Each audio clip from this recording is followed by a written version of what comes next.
Welcome to our presentation for investigating controller evolution and divergence through mining and mutation. Authors are Balaji Balasubramaniam, Hamid Bagheri, Sebastian Elbaum, and myself, Justin Bradley. In this presentation, to keep things short, I'm going to start with a 10-minute synopsis of the paper. Then, for those that want more information, I'll discuss some details of our controller evolution study, our mutation tool, and finally offer some concluding thoughts. Successful robotic vehicle and other cyber-physical systems evolve, and so do their controllers. These can come in the form of bug fixes, new features, or modified requirements. Where and how does this evolution occur? At the control design level, this involves modifying the underlying mathematics of the control law, or perhaps the model represented in Simulink, MATLAB, Stateflow, or another modeling paradigm. At this level, it is common to observe model changes meant to refine the control law as the logical conditions under which a system should operate are realized, as the assumptions or levels of abstraction of the model are refined, or the model is revised to fit another system. Either manually or automatically, a partial software implementation of the controller is generated that is fit into a broader software ecosystem. At the software level, we observe three types of changes. Number one, changes that mirror changes to the model. These are the target of model-based design strategies. Number two, changes to complete the implementation, perhaps customizing it to run on the chosen computing hardware, or because it wasn't cost-effective to model everything. And number three, changes to integrate software controller with a larger software ecosystem. Ideally, software changes are fed back into the model where appropriate to update the design. This is where divergence can creep in, however. Control system models are an abstraction of physical and computational behavior and dynamics of a system. The abstract model, or some portion of it, is then implemented in software. This software then begins to evolve through changes made over time.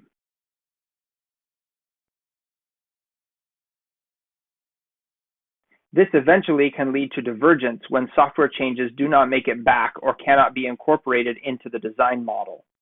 This may invalidate the properties so carefully proven at the design level. As a community, we are aware of the inherent mismatches between the physical and software worlds. For example, continuous versus discrete, infinite versus finite, but lack an understanding of how those mismatches manifest as the software changes. We seek to address a portion of these through three research questions. Research question 1, how does the software implementing a control system evolve? We seek to quantify the degree and nature of changes in software control in the absence of an explicit control model. Research question 2, to what degree can the changes in the control software be captured by a control model or constitute mismatches between the model and the software? We conservatively focus on characterizing the space of software changes that are rarely part of the control model. Research question 3, what are the impacts of software evolution in the performance of controllers? We are principally concerned with studying the mismatches that arise between control models and control software. To address RQ1 and RQ2, we examined two artifacts. The first is ArduPilot, an autopilot suite for a wide variety of vehicles. As of May 2019, it had 9 years of development history, 448 contributors, and roughly 38,000 changes, and 250,000 lines of C or C++ code. The second is Paparazzi UAV, a similar autopilot suite used in fixed-wing and rotorcraft vehicles. In May 2019, it had 13 years of development history, 99 contributors making 15,400 changes, over 212,000 lines of C or C++ code. It's worth discussing some of the reasons we chose to study these artifacts. First, small unmanned aircraft systems are now ubiquitous in society. Unlike traditional aviation operations, UAS are operated at various levels of automation by professional and untrained individuals alike. They are also safety-critical systems, not yet subject to strict certifications like manned, commercial, or military vehicles. Even so, ArduPilot is used in many commercial and military vehicles, including vehicles from Precision Hawk, Ag Eagle, In Situ Boeing, NASA, and others. Finally, these two artifacts were developed in software over many years. There's no corresponding official model or design. This is common among small companies, researchers, and hobbyists in areas not subject to strict regulation. Because of this, and because these autopilots are open source, they provide an easily accessible and rich data set of how control software evolves. Research question 1 is about the quantity of evolution of a control system. To answer this, we followed a strict procedure with the following steps. First, we selected 5 files from each artifact representing the primary, low-level feedback control system. We then examined the size, frequency, and complexity of all the commits for these files, tallying results from metrics the software engineering community uses to assess software evolution. We then determined which of the commits over the development history are related to the control system.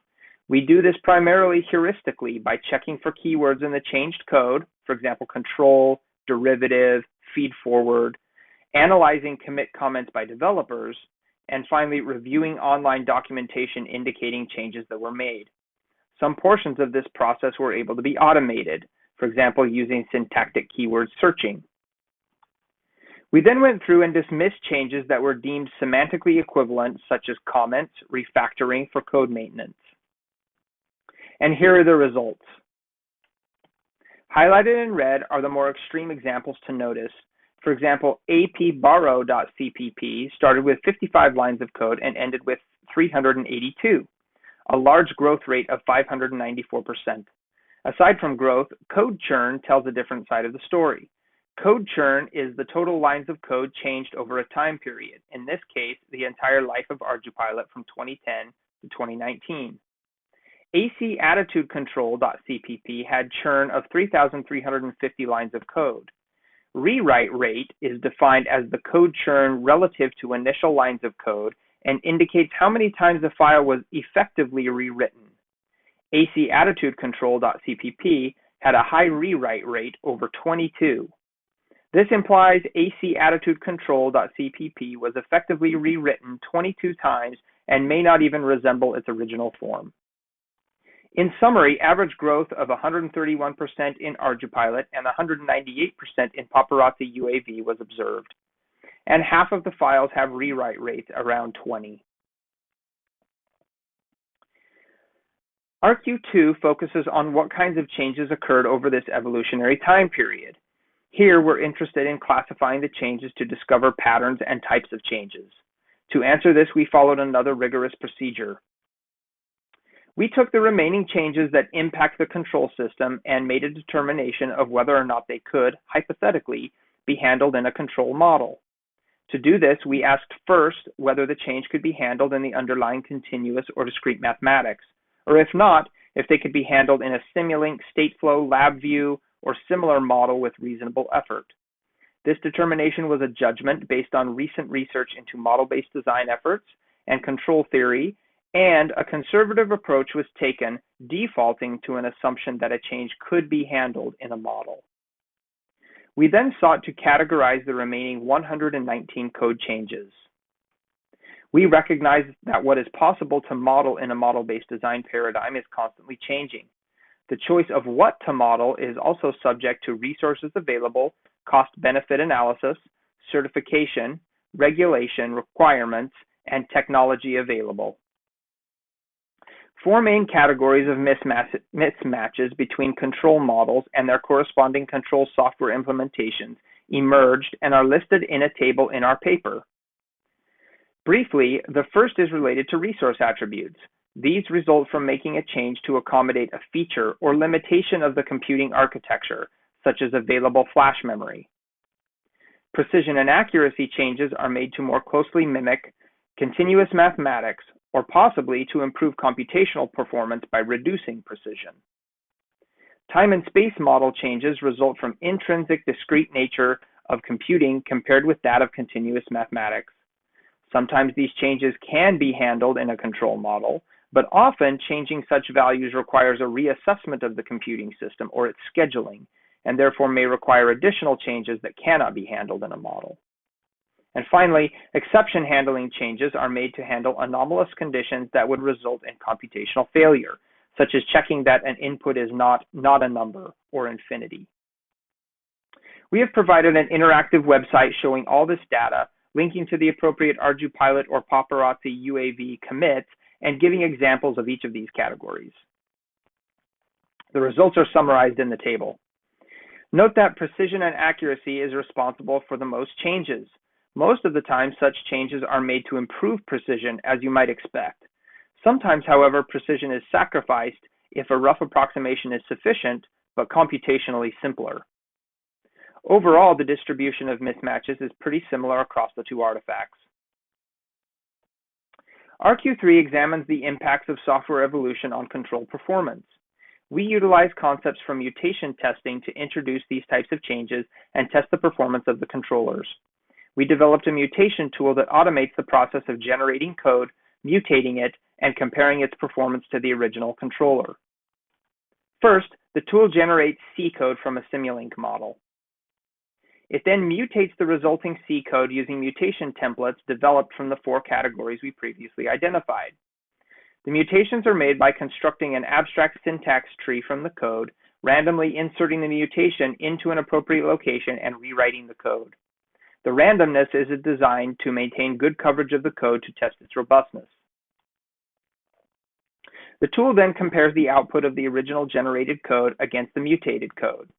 To do this, we employ step response metrics from the control community, such as rise time, settling time, and overshoot, to detect differences in control performance.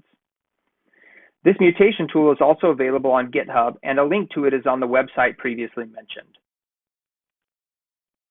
In total, we generated 1,539 mutants, of which 1,503 compiled and executed. In a departure from traditional mutation testing, in our testing, we define a live mutant to be one in which K out of 8 step response metrics are within some threshold. Otherwise, the mutant is considered dead. In our case, live mutants imply the software change had little to no impact on control performance, and therefore the controller was robust to software changes. In contrast, a controller with many dead mutants is highly susceptible to failure under software changes. Here we show the results of our tool for one artifact, the Airlib Boeing 747 altitude and airspeed controllers from MathWorks. In the altitude controller, most mutants remain alive even at low thresholds over the step response metrics, implying that this controller is robust to software changes. In contrast, in the airspeed controller, mutants begin dying rapidly at thresholds held for 5 or more metrics. This implies this controller is fragile and susceptible to failure under the kinds of software changes discussed here. In summary, successful controllers evolve, which can lead to divergence and hence property violations and unsafe operation. To discover how much and what kind of evolution occurs in control systems, we studied the evolution of 2 widely used autopilots, quantifying their evolution over a 10 to 13 year period, showing that some controllers were effectively rewritten over 20 times. We identified 4 categories of mismatch between control models and control software where this evolution takes place and could cause divergence. We also developed and deployed a mutation tool to mimic and study the evolution of control software, applying it to 3 different artifacts. We demonstrated that even small changes in control software can negatively impact controllers' performance. Going forward, increased understanding of control software evolution can be used to improve control designs, rendering them more robust to software changes, and can also be used to prescribe better software engineering practices for controllers. And that concludes my 10-minute synopsis. I'll next move on to the controller evolution study and mutation tool details. I'd like to take this opportunity to introduce our project website and show you a few of the details of our controller evolution study. Here is the website. First, you'll find the paper abstract and the representative drawing from this presentation and from the paper. Next, we provide clear definitions of all the categories, including examples you can view. Each example has links to the commit where you'll find the coinciding change. For example, for precision and accuracy, here is an example. Here is the link.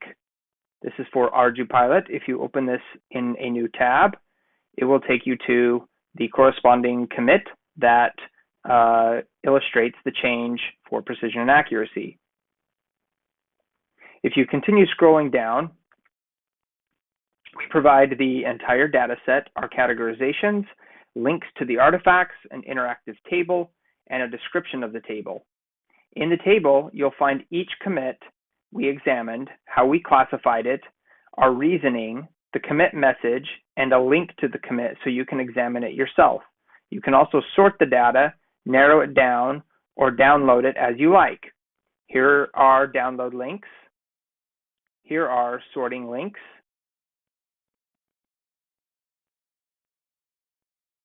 Here are links to all of the corresponding changes, taking you to the precise commit which we analyzed. Lower down, you'll find a link to the GitHub repository for our mutation tool. You'll also find a link to the paper, citation links for how to cite the paper, and finally, if you see problems or have any questions, feel free to reach out to us. Here is where we are located, and here is an email contact information. I'd like to take a little bit of time to address some of the limitations of our controller evolution study. First, our study is limited to the software side of controller evolution. Going forward, we would like to get production-level model-based design controllers with a history to help us better understand how such systems evolve. Next, the manual portions of our analysis were based on 3 experts and include subjective judgments on change classifications, as well as what can or cannot be modeled in a control system model abstraction. We also focused on the 2 most widely used open source autopilots for autonomous vehicles, ArduPilot and Paparazzi UAV. However, there were no official corresponding models, and as a result, all analysis is limited to static code analysis or performance comparisons by actually executing the software. We focus on non-regulated, safety-critical, automated vehicle systems, but there are many other types of controllers, a similar analysis of which may yield additional insight. Our mutation tool and its mutation templates are easily generalizable, but we targeted the tool to Simulink models. Working closely with an expert in other model-based design paradigms will help us make the tool more robust. And finally, without a model or more elaborate software-in-the-loop simulator, it is difficult to assess controller performance. We chose step response metrics, but more insight could be gained by adding expanded control metrics. Next, I'd like to give a demonstration of the mutation tool and show the results of mutating the code. The Boeing 747 aircraft model contains 465 Simulink blocks that specifies the inertial and aerodynamic parameters, as well as the meaning of inputs, states, outputs, and mass parameters. This model simulates a Boeing 747 with a closed-loop, straight and level autopilot controller at an airspeed of 150 meters per second. In this example, to capture the controller performance using step response metrics, we commanded the airspeed to 151 meters per second and observed the model for 10 seconds. The Docker build command builds Docker images from a Docker and a context. A build's context is the set of files that specifies the required software tools and dependencies for our virtual software environment to run the mutation tool. The Docker run command creates a virtualized environment that contains all the necessary software to run the mutation tool. Once inside the virtual environment, we ready the mutation tool by using the make command as shown. The mutation tool takes 4 arguments: seed, number, categories, and target file. Seed argument is used to save the state of the random number generator so that it can generate random numbers on multiple executions of the code on the same machine. This helps support repeatability. The number argument is used to specify the number of mutants. Number equal to 0 represents the maximum possible mutants that can be generated from the target file. The categories argument represents the mismatch categories discussed earlier in the presentation, namely precision and accuracy, P, exception handling, E, and time and space, T. Lastly, the target file is the C++ file name for which the mutants has to be generated. The next step is to compile the mutants generated from the previous step. Since the mutants depend on the MATLAB data types and libraries, we have to exit the virtual environment and then compile them. The status of the compilation is logged in files. A message is displayed to the user if there is a failure in compilation of a mutant as shown in the video. The message also contains the log file name that can be reviewed later. The last step is to execute the mutants. The terminal's output message has three segments. The first segment represents the template number for each cyberphysical category. The second segment indicates the successfully executed mutants. And the last segment indicates the total mutants. The generated mutants are present in a folder called mutants. This folder contains subfolders for each template of cyberphysical categories. In the video, we also show the location of the mutations in the source code files and the output mat files. Here we show an example of a mutation from the Boeing 747 controllers. On the left is the original file, and the one on the right, the mutated file. Notice that comments that indicate where the mutation was placed, what category it belonged to, what template was used, and the line of code that was changed are present in the mutated file. This makes the mutations easy to find and debug if necessary. I'd like to wrap up with an explanation of some of the challenges that we encountered. There are significant challenges to studying control software. The biggest challenge is finding models and software that have an evolution history. Such is not typically maintained except by companies with appropriate engineering processes in place, generally not willing to share their source code and design documents.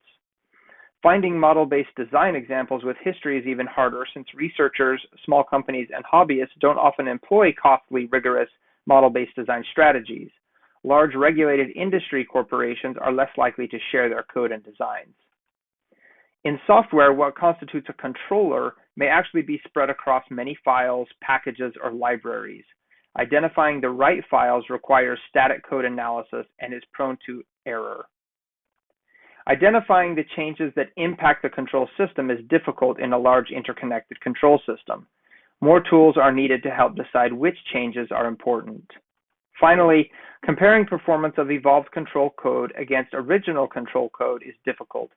Stability, sensitivity analysis, and robustness measures, perhaps the most critical, cannot be effectively measured by only executing the software.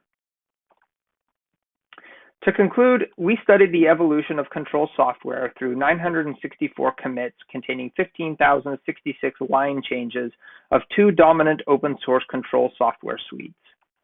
We learned that control software evolves quickly, with controllers being rewritten potentially many times over their lifetime. We identified four categories capturing those changes and the inherent mismatches between control models and their corresponding software implementation. We then developed a mutation tool with 21 unique templates to rapidly change control code and compare its performance against original unevolved models. This allowed us to show that even small code changes can have a large impact on a controller's behavior, possibly violating safety properties if the control software is not robust to these kinds of changes. Thank you very much.